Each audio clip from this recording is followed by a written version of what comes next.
India के महाराष्ट्र में एक हाईवे है NH66। दिन के वक्त ये बस एक नॉर्मल हाईवे लगता है, टूरिस्ट, ट्रक्स, बसेस, गोवा जाते हुए राइडर्स। लेकिन रात के बाद ये रोड में बड़ी अजीब घटनाएं होने लगती हैं और उस हाईवे पर पड़ता है एक माउंटेन पास जिसे कहते हैं केसरी घाट, जहां टर्न इतनी शार्प है कि जरा सी गलती सीधा वैली। फॉग इतनी हैवी होती है कि हेडलाइट भी 50 मीटर के बाद रोशनी नहीं फेंक पाती। लोग कहते हैं एक्सीडेंट यहाँ ज़्यादा होता है, पर लोकल लोग एक और बात कहते हैं, एक्सीडेंट होते नहीं, करवाए जाते हैं।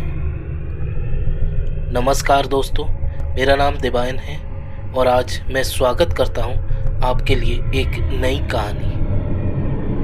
क्या आप लोगों में से किसी ने इस केसरी घाट के बारे में सुना है? और अगर आपने सुना है तो कमेंट में ज़रूर शेयर करें। ये कहानी इसी घाट की है। 6 दोस्त मुंबई से गोवा का प्लान 3 महीने से कर रहे थे, लेकिन उस दिन फाइनली वो सब रेडी हो गए। इन दोस्तों में से एक था अर्जुन, जो कि इस ग्रुप का लीडर था। शांत स्वभाव, मैच्योर था, कॉरपोरेट जॉब छोड़ के गोवा में कैफ़े खोलने का सपना था इसका। इस ट्रिप को फ्रीडम राइड बोलता है। उसके मन में एक गिल्ट था। 2 साल पहले एक एक्सीडेंट में किसी को हिट एंड रन करके भाग गया था, सेम हाईवे पर। उसने कभी किसी को नहीं बताया। दूसरा था कबीर। ये एक ब्लॉगर था, यूट्यूब चैनल ग्रो नहीं हो रहा था, इस राइड को वायरल वीडियो बनाना चाहता है, हर चीज़ रिकॉर्ड करता है। उसका डर, अंधेरे में स्टैटिक फेसेस देखने का हेलुसिनेशन। तीसरा बंदा मानव, स्पीड जंकी, बाइक तेज चलाने का शौकीन। 3 बार एक्सीडेंट हो चुका है। कहता है मौत की दोस्ती है मेरे से, पर रियलिटी उसका एक भाई इसी घाट में एक्सीडेंट में मरा था। चौथा ऋषि, एक साइलेंट ऑब्जर्वर। लोग कहते हैं वो ज़्यादा बोलता नहीं, पर वो सब नोटिस करता है। उसने इसी रूट का नाम पहले कभी नहीं सुना, फिर भी उसे लगता है वो यहाँ पहले आ चुका है। पांचवा समीर, एक mechanic, bike expert, practical ghost वगैरह से बिलीव नहीं करता, पर बचपन का एक ट्रॉमा है। 10 साल की उम्र में एक जंगल में खो गया था। और छठा नेहा, फियरलेस पर बहुत सेंसिटिव। उसे 3 दिन से एक ही सपना आ रहा था, foggy road, 3:17, digital clock blink करता हुआ और कोई पीछे खड़ा हुआ। तारीख था 17 दिसंबर 2017। ये सभी निकलते हैं। दिन को रास्ते में ट्रैफिक होती है इस टाइम पे, क्योंकि इस टाइम पे टूरिस्ट बहुत ज़्यादा होते हैं गोवा घूमने के लिए। तो इन लोगों ने प्लान किया कि रात को निकलेंगे और इनको ब्लॉगिंग भी करनी थी। इन्होंने सभी कैमरा सेटअप ले लिया था। इन सबको निकलते निकलते लगभग रात के 10 बज गए थे। मुंबई क्रॉस करके वो बाहर निकल गए। साथ ही सिटी लाइट्स पीछे छूट रही थी। अरेबियन सी की ठंडी हवा बहुत तेज थी। वैसे तो वो सब प्रॉपर राइडिंग गियर में थे, तो उन्हें ठंड नहीं लग रही थी और हाईवे ऑलमोस्ट खाली था। बस कुछ गाड़ियां ही दिख रही थी जो कि उल्टी तरफ से आ रही थी। कबीर का ब्लॉगिंग चालू था। वो कैमरे में बोलता है, गाइस अभी हम कुछ देर बाद केसरी घाट जोन में एंटर करेंगे। सुना है यहाँ काफ़ी एक्सीडेंट होता है। मानव हंसता है और बोलता है, ब्रो हॉरर कंटेंट मिल गया तो चैनल एक्सप्लोड हो जाएगा। नेहा चुप थी।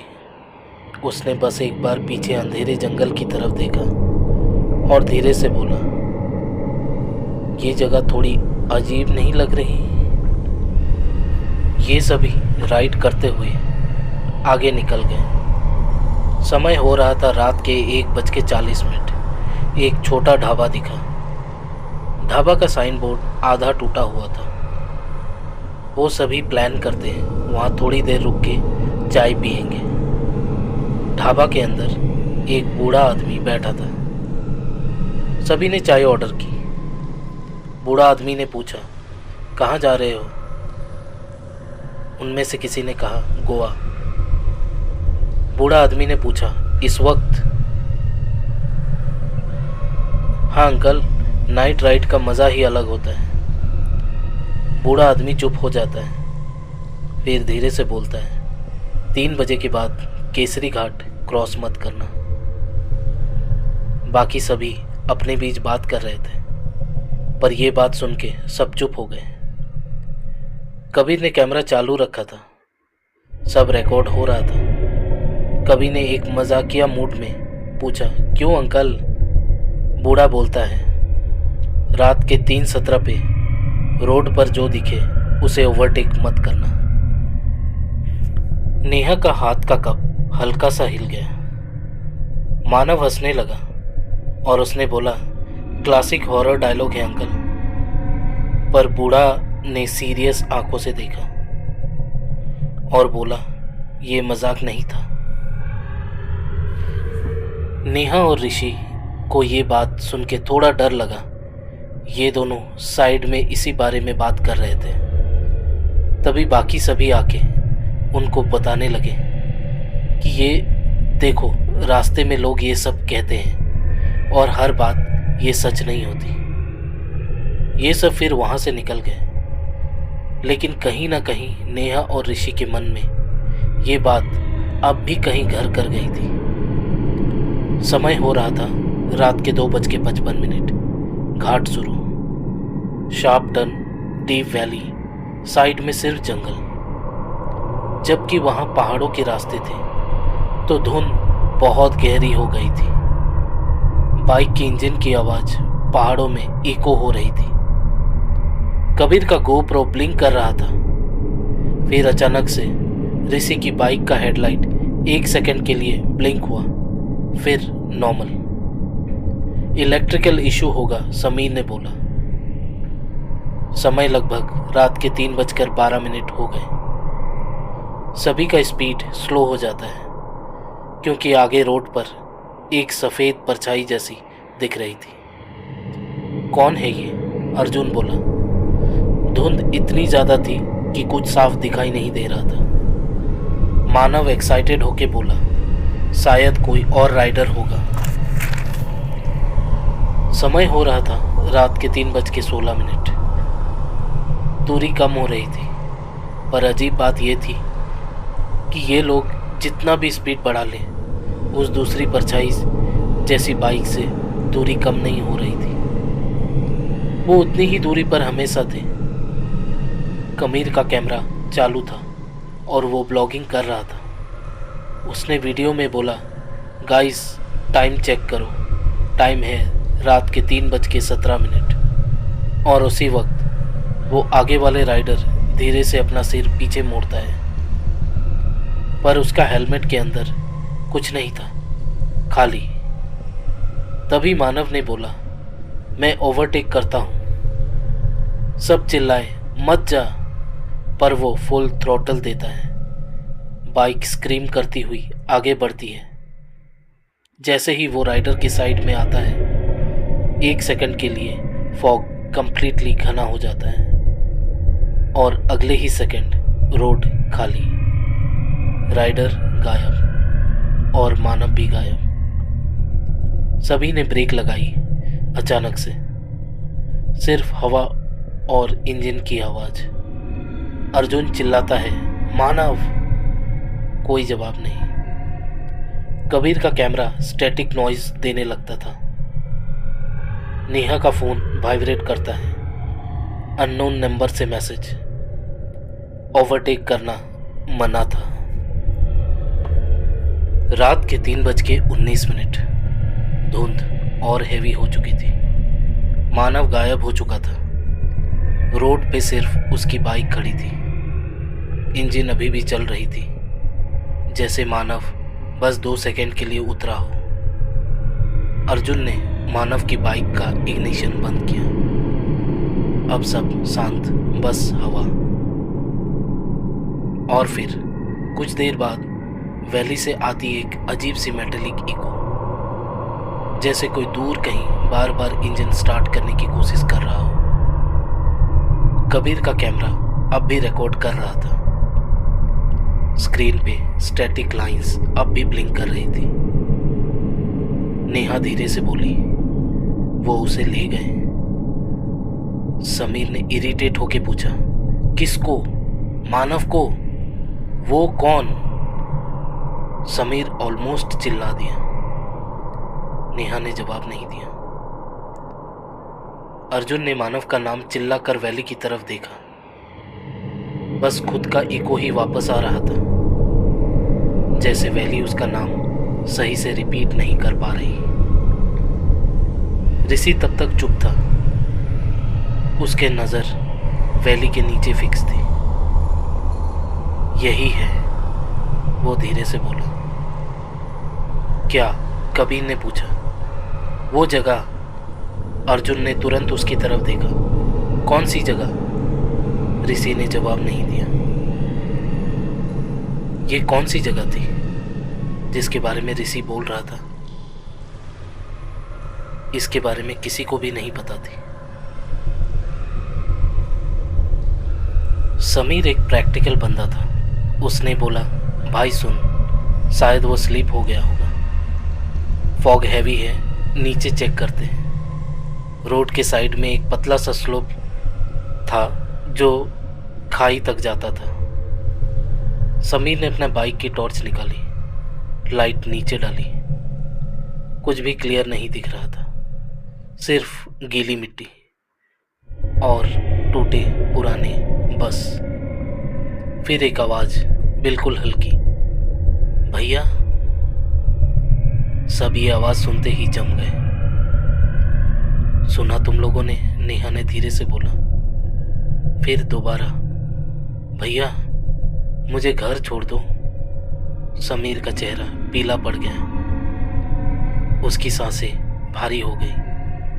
अर्जुन ने उसका कंधा पकड़ा और बोला, भाई ये इमेजिनेशन है। पर समीर के लिए वो इमेजिनेशन नहीं था। वो आवाज उसने पहले भी सुनी थी। 10 साल की उम्र में जब वो जंगल में खो गया था, तब भी किसी ने उसे आवाज लगाई थी। और फिर समीर धीरे धीरे स्लोप के नीचे उतरने लगा। कबीर चिल्लाया, समीर रुक। पर समीर जैसे किसी के कंट्रोल में था। उसे लग रहा था जैसे मानव उसे बुला रहा है। समीर बोला, बस 2 मिनट, शायद मानव नीचे गिर गया होगा। फॉग नीचे गहरी थी। भाई को बस टॉर्च की रोशनी दिखी और उसके बाद टॉर्च की लाइट ब्लिंक की, कुछ एक बार फिर बंद। अर्जुन चिल्लाया, समीर। कोई रेस्पॉन्स नहीं। 5 मिनट हो गए, 10 मिनट हो गए, सब शांत था। अर्जुन ने हिम्मत करके नीचे उतरना शुरू किया, पर आधे में उसका पैर किसी चीज से टकरा गया। वो घबरा गया। फिर भी वो हिम्मत करके देखने की कोशिश करता है। हाथ लगाकर चेक करता है। वो हेलमेट था समीर का, गीली मिट्टी से भरा, अंदर से थोड़ा गर्म, जैसे अभी अभी समीर ने उतारा हो। फोन वाइब्रेट हुआ। अर्जुन ने कांपते हाथों से स्क्रीन देखी। अननोन नंबर से मैसेज था, 2। नेहा का फेस सफ़ेद पड़ गया। वो घबरा के बोली, वो काउंट कर रहा है। कबीर घबरा के बोला, क्या काउंट? नेहा ने धीरे से बोला, हम। अब हम सिर्फ 4 बचे थे। अर्जुन, कबीर, ऋषि और नेहा। रोड बिल्कुल खाली थी। कबीर ने अचानक कैमरा अपने फेस पे किया। और बोलना चालू किया, गाइस, अगर ये फुटेज किसी को मिले तो प्लीज़ पुलिस को दे देना। अर्जुन चिल्लाता है, शट अप कबीर। सभी पैनिक में थे और फिर फॉग के अंदर से एक डिम लाइट दोबारा दिखी, सेम दूरी जैसे वो कभी गया ही नहीं। नेहा ने धीरे से कहा, वो वेट कर रहा था। अर्जुन ने अपने दांत दबा के बोला, इस बार कोई ओवरटेक नहीं करेगा। वो शैडो राइडर रुका था, जैसे इन सब का वेट कर रहा हो। कबीर का कैमरा स्क्रीन में जूम हुआ और स्क्रीन में जो दिखा रियल लाइफ से अलग था। स्क्रीन पे राइडर के पीछे एक और फिगर बैठा था, मिट्टी से सना हुआ, हेलमेट टूटा हुआ। कबीर ने कैमरे नीचे किया। रियल रोड पे सिंगल राइडर, पर कैमरा स्क्रीन पे 2। कबीर ने कैमरा दोबारा उठाया। अब उसे उस बाइक पे 3 दिखे। गाइस, उसकी आवाज़ टूट गई। वो उन्हें ले गए और अब वो उसके साथ राइड कर रहा है। नेहा ने आंखें बंद कर ली और फिर अचानक से ऋषि बोला, ये हमारे लिए आए हैं। सब उसकी तरफ देखे। क्या मतलब? सब सोच रहे थे कि ऋषि क्या बोलना चाह रहे हैं। किसी को कुछ भी पता नहीं था। ऋषि की आंखों में आंसू आ गए। ऋषि ने बोला, 3 साल पहले हम यहीं आए थे। अर्जुन फ्रीज। कबीर कंफ्यूज हो गया। उसने बोला, हम? कब? ऋषि ने सीधा अर्जुन की तरफ देखा। उस रात भी 3:17 था। फॉग और हैवी हो गई। एक राइडर को हिट किया था हमने। कबीर का कैमरा धीरे से नीचे हो गया। नेहा फुसफुसाते हुए बोली, हिट एंड रन। अर्जुन का वॉइस क्रैक हुआ। वो एक्सीडेंट था। एक्सीडेंट के बाद हम रुक सकते थे, ऋषि बोला, पर हम भाग गए। वाइट राइडर अब उनके सामने खड़ा हो गया। ऋषि उल्टे पैर वैले की तरफ जाने लगा। नेहा चिल्लाई, ऋषि रुक। ऋषि ने पीछे मुड़ के कहा, राइड इनकम्प्लीट रह गया था और एक तेज हवा चलती है। ऋषि का बैलेंस बिगड़ता है, पर वो गिरता नहीं, किनारे में ही रुक जाता है। वाइट राइडर उसके पास आता है और ऋषि खुद से चल के फॉग के अंदर उस राइडर के पीछे जाता है। इस बार कोई कशमकश नहीं, कोई चीख नहीं, बस खुल जाता है जैसे फॉग उसे निकल गई हो। फ़ोन वाइब्रेट होता है और उस पे लिखा आता है 3। अब सिर्फ 3 बचे थे। अर्जुन, कबीर और नेहा। समय रात के 3:50, पर डिजिटल घड़ी में रात के 3:17 ही दिखा रहा था। नेहा ने धीरे से कहा, ये रात ख़त्म नहीं होगी।